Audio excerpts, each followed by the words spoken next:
Officer वो file submit हो गई है ना? जी मैम वो कर दी। ओके जी जी। मैडम बीच रही है, आप कौन है? रुक जाइए एक सेकंड। दीदी हमारी। हाँ ब्यो, तुझे पता नहीं है क्या आईएएस ऑफिसर बन चुकी हूँ मैं, बिना अपॉइंटमेंट के किसी से नहीं मिलती। तो तेरी हिम्मत कैसे हुई यहाँ पे आने की? दीदी आप कैसी बात कर रही हैं? आप आईएएस बन गई तो हम लोगों को भूल जाएंगी क्या?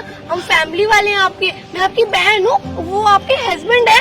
हाँ ब्यो, उसको तो मैं जानती भी नहीं हूँ। तू तो मेरी बहन है इसलिए तुझसे थोड़ी इज्जत से बात कर रही हूँ। और रही बात मेरे आईएएस ऑफिसर बनने की, तो मैंने इसके लिए बहुत मेहनत की है। इसके आगे मैं किसी को कुछ भी नहीं समझती, समझी तुम? अच्छा मेहनत करिए, और इस मेहनत के पीछे किसकी मेहनत है वो नहीं देखी कभी? सारी मेरी मेहनत है। और हाँ, मुझे सब समझ आ रहा है आप यहाँ पे क्यों आई हो, क्या जताना चाहती हो। उस इंसान से मेरा कोई लेना देना नहीं है, उससे कह दो यहाँ से जाए, वरना अच्छा नहीं होगा तुम्हारे लिए भी और उसके लिए भी। एक आईएएस ऑफिसर से तुम इस तरीके से बात कर रही हो, ऊपर से उसके सामने आके खड़ी हो गई हो, उसका टाइम वेस्ट कर रही हो। क्या समझते हो खुद को? वो आईएएस ऑफिसर मेरी बहन और मेरी जीजा की बीवी है, समझी तुम? और तुम तो आईएएस ऑफिसर बन के घमंड में इतनी चूर हो गई हो कि तुम्हें परिवार नहीं दिख रहा। ना मैं दिख रही हूँ, ना जीजा जी दिख रहे हैं। उन्होंने कितनी मेहनत करी है। तुम्हें पढ़ने के लिए अगर टाइम दिया गया ना, तो उन्होंने सारा घर का काम किया, तुम्हें रोटियां बना बना के खिलाई, बाहर से पैसे कमाए, तब जाके तुम्हारी किताब है, तुम्हारी ट्यूशन की फीस है, सारी सब कुछ करा उन्होंने। इनफ रूबी, बहुत हो गया तुम्हारा।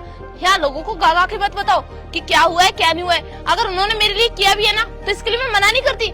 हर मैं क्या कर सकती हूँ, ज्यादा से ज्यादा खाने के लिए पैसे दे दूंगी, जितना उनका खर्चा है ना रोज मैं दे दूंगी। पर यार रोज रोज ऐसे आके लोगों के सामने मुझे एम्बैरेस ना करें, प्लीज जाके बोलो उनको। चुप करो तुम, भूलो मत। इंसान कहता ना, एक अंधे को जब आंखें मिलती है ना, सबसे पहले वो वही लैटरी फेंकता है जिसके सारे वो चल रहा था। हाँ तुम्हें राहुल की बिल्कुल कदर नहीं है, उसने तुम्हारे लिए दिन रात एक कर ली पैसे कमाने के लिए। राहुल इधर आओ।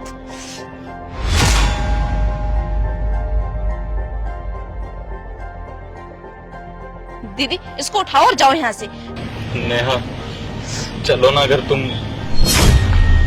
मिलने भी नहीं आती मुझसे। क्या बकवास है ये? हाँ निकलो यहाँ से, समझ नहीं आता। पहले भी कितनी बार बोल चुकी, मेरा रास्ता काटने की जरूरत नहीं है, और तुम फिर से वही कर रहे हो। और मेरी बहन को बुला के क्या साबित करना चाहते हो? नेहा तमीज में बात करो, तुम्हारे पति है वो। अरे काहे का पति, इससे तमीज में बात करूंगी मैं। मेरा बस चले ना, इसको थप्पड़ और मारो घिसा के। थप्पड़? तुम्हारी हिम्मत कैसे हुई मुझे थप्पड़ मारने की? हाँ अब देखो तुम, मैं क्या करती हूँ। मैं एक आईएएस ऑफिसर हूँ और तुम मेरी कोई बहन नहीं हो। अब तुमने मुझ पे हाथ उठाया, एक आईएएस ऑफिसर पे हाथ उठाया, इसको तो मैं जेल भेज के रहूंगी, तभी इसकी अकल ठिकाने आएगी। ऑफिसर आपने देखा ना अभी क्या हुआ है? क्या देखा? हाँ क्या ऑफिसर ने देखा? मैं तेरी बहन हूँ, समझ आ गई? ये बात कोई झुठला नहीं सकता। और ये तुम्हारे हस्बैंड है, इन्होंने दिन रात एक करा तेरे लिए। अरे इंसान ड्यूटी से आने के बाद खाना बना के खाता और खिलाता है, और तू सिर्फ किताबों में थी। वो एहसान भूल मत। आज जिस तू औहदे पे खड़ी है ना, वो सिर्फ इनकी बदौलत है। अगर ये नहीं होते ना, तो आज तुम आईएएस ऑफिसर नहीं होती। अरे वाह नेहा, तुमसे अच्छा बदला तो कोई ले ही नहीं सकता। और कैसा बदला? एक इंसान ने प्यार किया और एक इंसान ने नफरत। शर्म है तुम्हें? देखिए मैडम, वैसे तो आप ओहदे में मुझसे बहुत बड़ी हैं, मेरे को नहीं बोलना चाहिए, लेकिन फिर भी तजुर्बे में आपसे मैं बहुत बड़ा हूँ। जिस हिसाब से बोल रहे हैं ना, आपके पति ने आपके लिए इतना कुछ किया, आपको इनका सम्मान करना चाहिए। अरे बस करिए सर, आप किस सम्मान की बात कर रहे हो? मेरी बहन को कुछ समझ में नहीं आएगा। इसकी नजरों पे, इसकी आंखों पे पैसों का भूत जो सवार हो गया। आईएएस ऑफिसर बन गई है मैम। अरे पूरे जिला की मालकिन बन चुकी है। अब तो हमारा क्या ही हक बनता है ना तुम्हारे नाम में? तुम्हारी बहन हूँ ना, तुम्हारा ये पति है। इसने जो भी करा ना, मिट्टी में मिला दिया तुमने। लो थप्पड़ मारो, अरेस्ट करो। मैंने थप्पड़ मारा, मुझे भी जेल बंद कर दो। बहन क्या कर सकते है ना, कुछ जिंदगी बची नहीं हमारी। दीदी देखिए, आप प्लीज ऐसे मत करिए। मुझे एहसास हो गया कि मैं कितना गलत कर रही थी, और मुझे कभी पता ही नहीं चला। अरे मैं ये कैसे भूल गई। आज जिस पोजीशन पे मैं हूँ, वो सिर्फ और सिर्फ इनकी वजह से हूँ। अगर ये नहीं होते ना, तो आज मैं भी कुछ नहीं होती।